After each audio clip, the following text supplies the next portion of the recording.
going from that one-man band operation, sole trader, operating on your own, you know, smashing out window cleaning on a daily basis, going from that to having staff working for you is not insurmountable. Otherwise, you know, no one would do it. But there are sort of challenges along the way you need to meet. There are behaviours you need to change, and there are, you know, there's an increase in the amount of work you're going to have to churn to be able to take on a member of staff.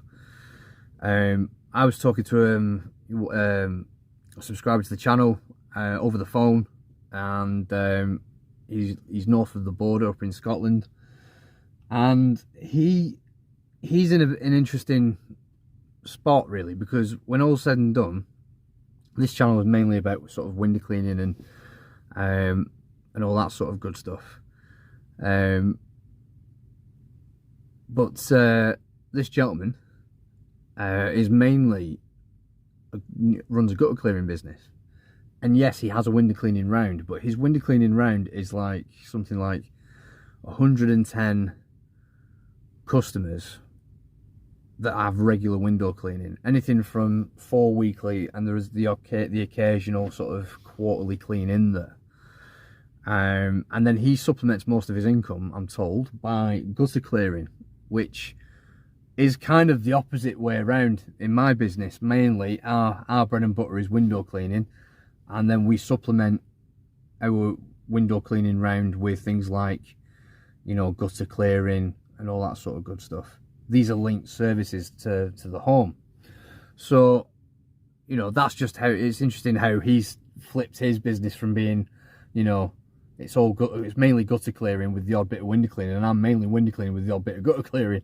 So, but we've gone to the subject of, obviously he's looking at the idea of going off and doing the gutter clearing all by himself with the gutter vac, and having a guy, you know, in a second van go off and do window cleaning. And, you know, it's, yes, you can scale this business, you can grow your window cleaning business to the point where, if need be, you don't necessarily have to work on the tools all the time. And it's important that you make time to run your business efficiently, do things like your admin, your books and all that sort of good stuff, and use what's called leverage to have other people come in and take off you the tasks, you know, that make money, so that you can go off and do the things in the background that ultimately help the business run smoothly. A smooth business is something that, you know, if your business is run smoothly in the background, then at the front of house, if you like, where you're meeting the customer, serving their needs, etc., and being rewarded with cash for it, smooth running in the background makes smooth running front of the house. So, you know, to increase, so if I take this guy's, I'm not going to say his name.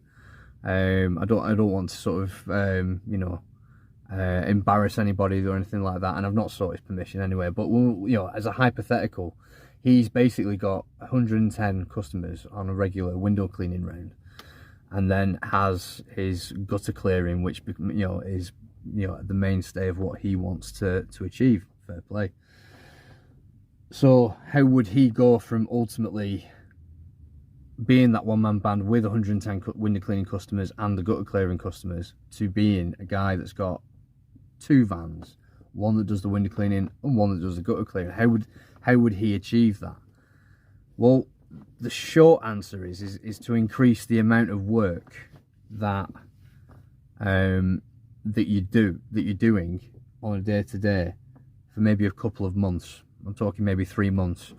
Increase your workload drastically. You know, take on a few more. You know, take on you know, about a third extra of what you've already got, and then go from there. Now, again, what I would say to anybody, this is just purely advice.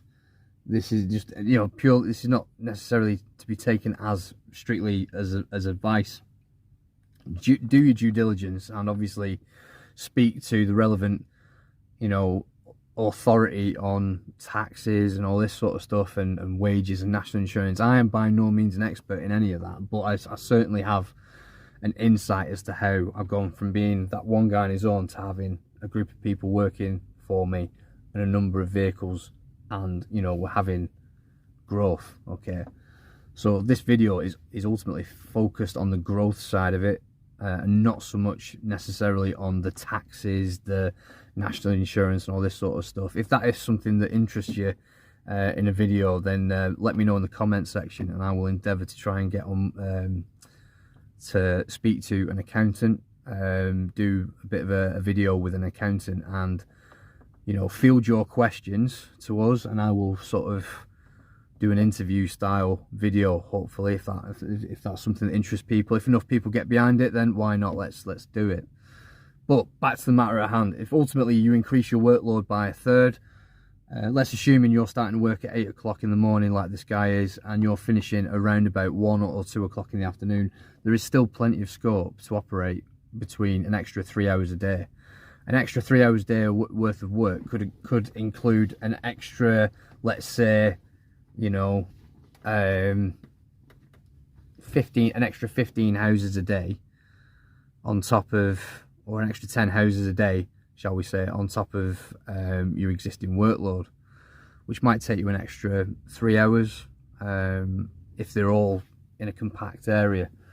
And it goes back to other videos that I've done in the past, is that you target customers that have disposable income in the areas that you operate, you know, wanting the services that you offer. So using that, you can try and gain more customers, put out posts on Facebook, etc., do videos similar to this, show people the befores and afters and all this sort of stuff, encourage your friends, family, brothers, your sisters, your dogs to share on social media everything that you do. And you will pick up people in the local area. Join local chat rooms on Facebook. As much as a lot of these pages will talk about things like, oh, poor parking in town and all this sort of stuff, there are occasional useful posts on there. For example, people asking for referrals. And if you can get your face amongst that and be known for providing that service in that area, then, you know, referrals are a great way on social media for picking up work. So having picked up all this work, you then sort of, you know, smash through the work, ensure that the work that you're doing is you know, creme de la creme, you know, that there's no, you know, wasters on there, no time wasters, no messers in terms of payments, etc. Build that up, and over about 3 months, look and see how much money you're generating. Okay, based on how much money you are generating, and again, speaking to an accountant, speaking to your bookkeeper and all that sort of good stuff, getting an insight as to what you can and can't afford before you make the decision. You know, when the time is right, you might then think to yourself, right, well, I've got plenty of work, you know, I need to bring another guy in. The easiest way of doing it, in my humble opinion, is to bring a guy in so you've got, assuming you've got your van like this setup here, you've got this van, and let's say you've got a Hoover and stuff like that. There is nothing to say that you cannot work side by side in one van, okay, and build up that round. If you can do 10 hours worth of work on your own as a one-man band, you know, you should easily be able to do, you know, the same workload with 2 men will probably take you 6 hours a day, and then grow again. Okay, and so obviously just keep, you know, scaling up, you know, as new customers come on, you know, charge a little bit more, you know, the ones that are wasting your time a little bit, we'll get rid of them and then replace them and up the prices from minute one. Scale, and ultimately you will find yourself in a position where, you know, you have enough to grow, basically. The way I went ultimately from 1 van to 2 and then on to 3, and potentially, you know, we're looking at a 4th van, which is going to be a pure jet washing setup. We'll have 4 vehicles then. So going from from just being your one-man band in your 1 van, shall we say, going to your 2nd van is quite difficult. But then having gone to your 2nd van and generating the work, you become known in the area. Oh, he's got more than 1 van, he's doing all right. Which then success breeds success, which it becomes a churn, it becomes a machine, you know, where customer comes in, customer has the work done, customer experiences good customer service, customer is happy with the work, customer refers. The referrals drawing more customers, etc., etc., and it just becomes part of the machine. Okay, it's, everybody looks at companies like Rolls-Royce and they think, oh wow, really successful company and all this sort of stuff. But Rolls-Royce didn't start as a massive company. Rolls-Royce started as a small business from a small garage. Things like, companies like TVR and stuff like that started from a small garage. Marks and Spencer started out as a cart in the market. So the thing is, just because the big businesses are big businesses, they started somewhere. Virgin Records started as a single record shop, I believe, in Manchester. It was either London or Manchester. But the bottom line is they all started small. And when you are small, it's very hard to sort of get people to sort of buy into your quality of work, buy into, your reputation, because your reputation is quite small. But as you get bigger, it becomes easier to bring in more customers. So, for example, most people wouldn't think twice about going to Marks and Spencer's and saying, well, the food's the food's really good, etc., and all this sort of stuff. And, you buy into that experience. It's very, you go from that one man. It's very hard, and you grow and you grow and you struggle, and then you get to a point where all of a sudden people recognize you for what you do. You become a specialist in an area. Everybody, watching this video can, recall what a Marks and Spencer's advert looks like. They can recall slogans from famous companies, and the reason that they can do that is because they've got traction. They're big. Their reputation, they've done their legwork in the early days, and all of a sudden now they've got a reputation. Well, so that's all I would say is don't be disheartened about the slog, and it is a slog, to be fair. Anyone that tells you get rich quick schemes needs to give the red a shake and see what falls out. It is bloody hard growing a business, but put the hard work in now, and then what happens is you will get to benefit from what comes thereafter. So again, once I had, for example, when I'm talking about my business for a minute, so once I had one guy working with me in the van, and it was one van operation, I had basically, if I had to do the workload on my own, the workload would probably take me around about 10 or 11 hours to do it all by myself. But with two people and a two-man system, any work that we had to do, we managed to get done in between 6 and 7 hours a day, which is a good place to be. And then I wanted an extra day. Excuse me. I wanted an extra day to do admin and paperwork and advertising and growing the business. So I needed freeing up, because as good as I am, I cannot be in two places at once. I cannot. Yes, I can multitask to a degree, but it's very hard to do your books while you are out on the tools, cleaning windows, etc. It's very hard to network with other companies. It's very hard to go out and sell the business, if you like, when you are tied to the steering wheel. You're out there cleaning windows, you're out there driving around, etc. Now, the guy that was working with me initially, a young lad called Steve, very sadly, he couldn't drive. And even if I was to put him through his driver's license, which I did, I paid for his driver's license. I paid for him to do lessons, but that's another story. I wanted freeing up another day in the week, and as luck would have it, one of my customers, called Paul, you will have seen him, a lot of you will have seen him in the videos, etc., and some of the pictures I put on social media. Paul used to be a customer, and it just so happened that he was looking for a window cleaner. His wife was looking for a window cleaner, and a guy that I served with in the Army Reserve in Iraq mentioned my name and said, "Oh, Chris lives in your area. He does window cleaning. I served with him in Iraq. Blah blah. He's a good egg. Take him on. What have you?" Now, Paul used to be an Army Reservist as well, and so he was a mutual contact, etc. And he went from being a customer, and he actually said to me, he says, "Have you got any work for us? Maybe one day a week, etc." And so I got thinking to myself, well, hang on a minute, you know, this could work here. So I said to him, I said, well, how's about, you know, the odd Wednesday here and there? We'll try you out and see how you get on. And because he was a bus driver by trade, he had all his licenses. He'd been driving longer than I've been alive.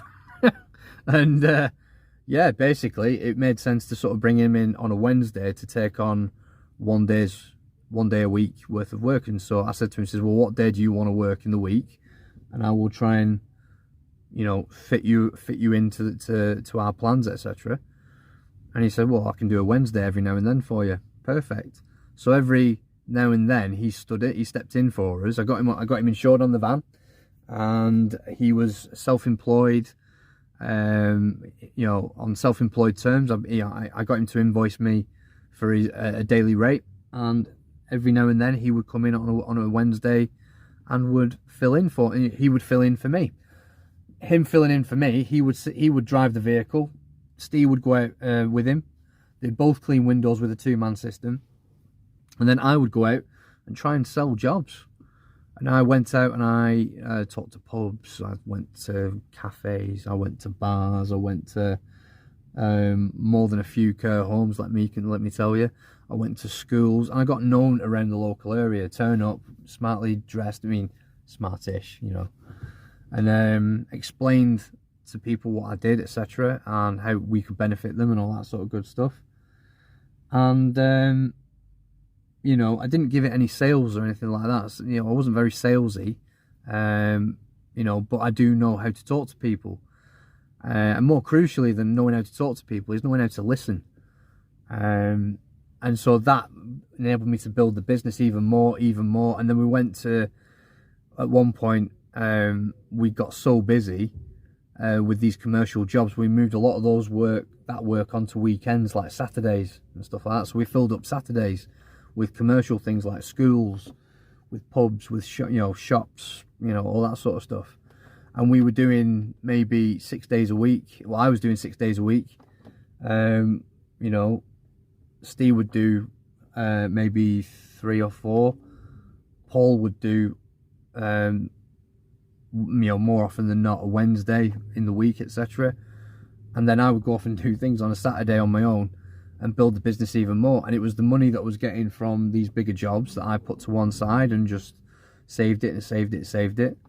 And then my credit score recovered from when I had poor credit, and that enabled me then to get finance on the second vehicle.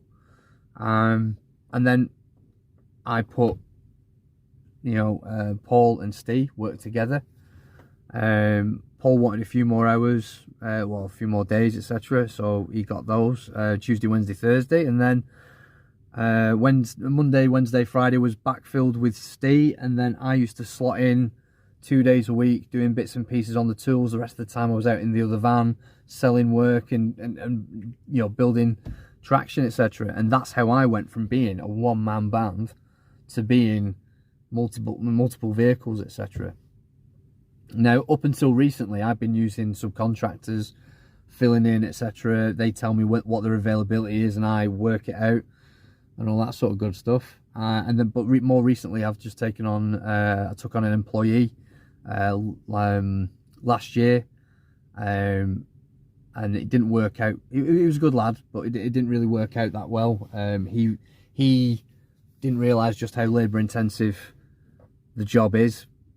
And we parted, you know, he lasted 3 months, and we parted company. We're still friends, still see each other in the pub, etc. now and then. But it wasn't for him. And so in January, I took on Adam, who wanted a full-time job, salary, etc. So I put him on a salary full-time with us, which is basically, his contract is something like 8 till 3. Most days, and then, you know, if he gets done earlier, he just goes home. His salary is fixed at £1,600 a month, so after taxes, pensions and all that gubbins, he's basically taken home I think 1,373 quid, something like that. But more often than not, he's starting work at 8 o'clock in the morning, and and he's getting done, you know, around anywhere from between midday and 2 o'clock most days. So, you know, it's not, you know, it's not the most, it's hard work, but the way I see it is if you can get the work done to a high standard, and I don't have to send you back out to redo any work or anything like that, then it's it pays dividends ultimately to do the job right, do it once, and then you're rewarded by ultimately, if you've got done early, you get to go home. So, but the salary, your salary is not, you know, you're not being penalised for, you know, finishing early, if you like, so long as the work is to a high standard. So that's how I chose to operate it. But that's where we're up to at the minute. And this jet washing vehicle should open up a lot more opportunities. Steam cleaning is something that I've really wanted to get into. I watched a lot of Sid Partridge's videos, etc., and bit of an inspiration, to be honest with you, looking at how that ties in with your business and all the opportunities that can open up to you. You know, if you're a company that offers window cleaning, gutter clearing, jet washing, you know, and you're able to operate on, you know, small, medium and large, you know, projects, etc., then you're well on your way to growing a substantial business. Which, to be fair, you know, in the early days, I only ever wanted to make a little bit of money to get by and not be broke all the time. And I achieved that, and then I wanted to grow a bit more, and then I met other people that were doing similar things, or that were achieving things that I was looking to do myself, and then that sort of grew from there. So again, I'm looking at the time on here, and we're looking at about 22 minutes here. So I understand this video has prattled on, but there is no video that I can do in under 5 minutes that can explain in a relatively detailed fashion how you go from being that one-man band to growing your business, etc. Some of these things do, you know, you have to look at the detail and stuff like that. So very sad. I'm sorry if I've prattled on, etc. But if you get any value out of these videos that I put out, please, once again, consider like, sharing and subscribing to the channel. I do seek to try and, you know, help where I can. I've spoken to a number of subscribers over the phone. My personal details are in the description, so if you've got an email there you want to send me an email, direct message me for any questions you might have, etc., any ideas for future videos, I am all up for it. So so long as obviously the people that are asking the questions are prepared to help themselves, etc., I'm more than happy to do what I can to push other people on. So yeah, on that rather sort of long-winded bombshell, I shall see you in the next video. Keep on keeping on, boys and girls. I'll see you in the next video, and you take care.